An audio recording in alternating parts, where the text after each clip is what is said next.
Welcome to the League, Rook. Now the real work starts. Look at what the odds makers expect of some notable debutantes. Cam Ward slated just north of 3,200 passing yards. Anything in that neighborhood would be the most by a Titan since Tannehill back in 21. Ashton Jeanty looking at a comma, but just barely.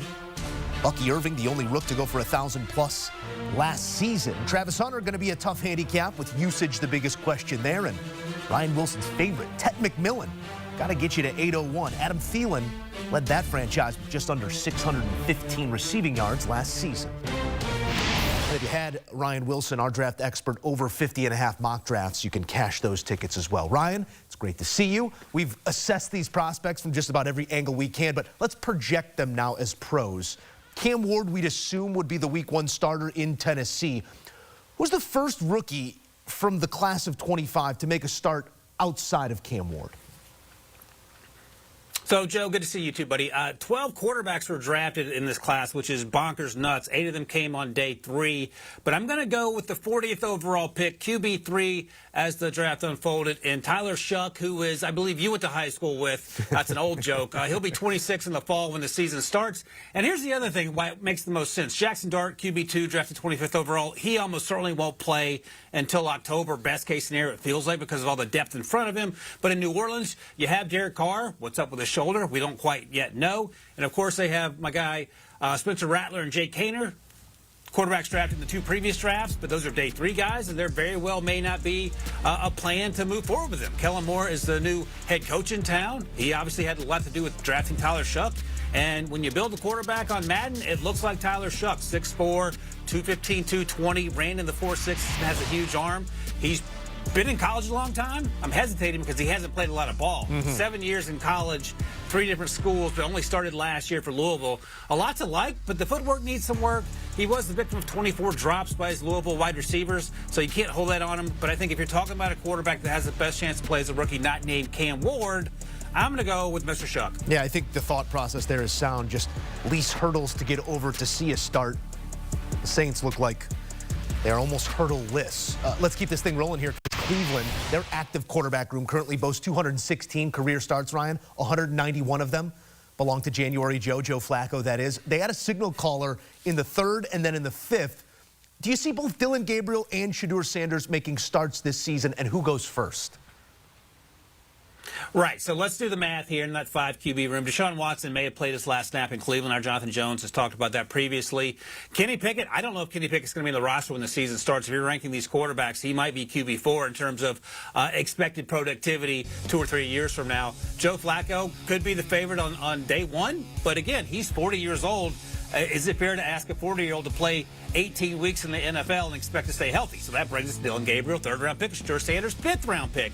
And maybe this is a case that it's not as bad as it first seemed, that maybe you can't have enough QBs on the roster, especially guys with something to prove. And Shedeur feels like he's in a different mindset than he was certainly a week ago. And Dillon Gabriel's always had that mindset as a 5'10" quarterback who no one's ever believed in. He just keeps making plays stop after stop. So I do think there's a situation where we can see both these young players start. And we've seen it in the past, Joe, Cleveland and elsewhere, where a young quarterback comes in, struggles, and they replace him with another young quarterback. See Jake Haener and Spencer Rattler with the aforementioned Saints last season. So, yeah, I think this happens. And it'll be fun. Something different for the Cleveland Browns. Something different for the Cleveland Browns, just rolling out a different quarterback each and every week. That's more the same from where I'm sitting. All right, let's roll to the Jags here because they take a big swing, moving up to 2 despite sweeping needs everywhere. But a big move here by the young GM. Now they've got to figure out how to strike the right balance with Travis Hunter.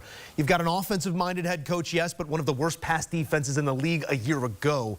Does Hunter see more snaps in his rookie season as a receiver or a DB?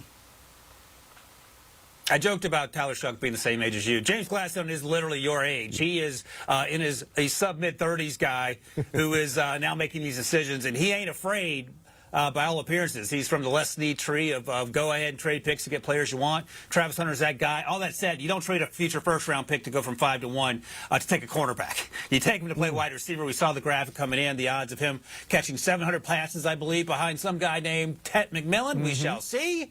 But, right, you're getting help for Trevor Lawrence. And that help is in the form of not pick sixes, but in running past everyone like you're still in the Big 12 and playing for Colorado.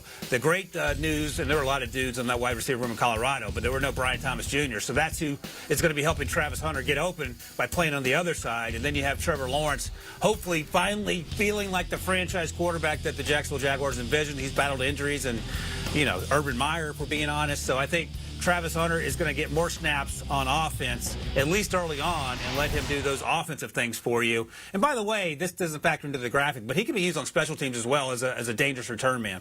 Yeah, not enough tick for him already. Let's get him out there returning punts. He is captivating. He is wiry. He is electric.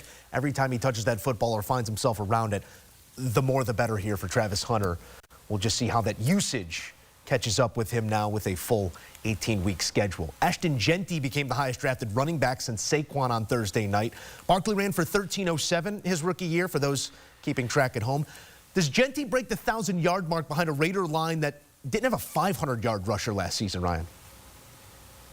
I think they do. So new head coach Pete Carroll, new offensive coordinator in Chip Kelly, and you have a ton of weapons. There's a lot of upgrades. You mentioned the offensive line. I think it'll be better. Hope isn't a plan, as we like to say, but Brock Bowers is a plan. Geno Smith is a plan. They got a ton of dudes at wide receiver. My guy Jack Besh is a plan. So I think they're moving in the right direction.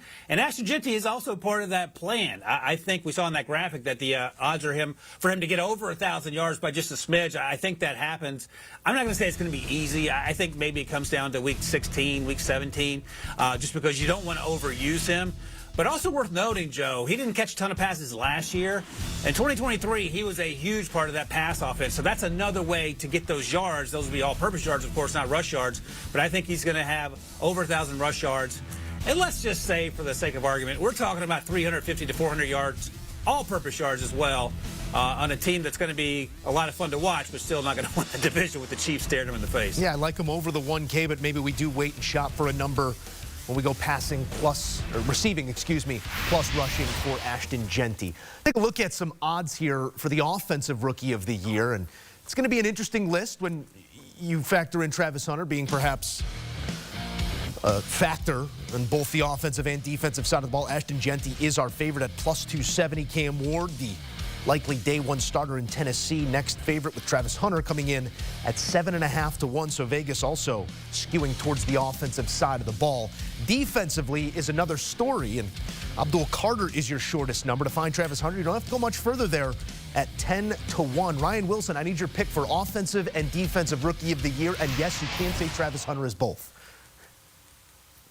I'm giggling, Joe, because I'm nothing if not predictable. I'm going chalk. I went with Jeanty and Abdul Carter because they were staring me in the face.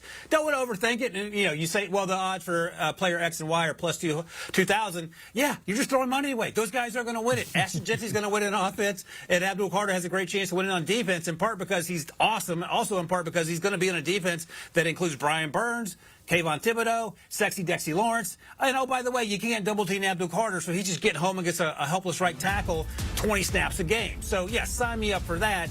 And it also help out the offense, where it currently includes Russ and Jameis and Jackson Dart and Tommy Cutlets. I want to sell him short. But the offense may not be where it needs to be early on. The defense will help with that. That means more opportunities for Abdul Carter. And, of course, we talked about why Jeanty's going to be good, and I think that doesn't change. If you want a dark horse on the opposite side of the ball, maybe Omari Hampton for Denver, even Trey Henderson for the Patriots.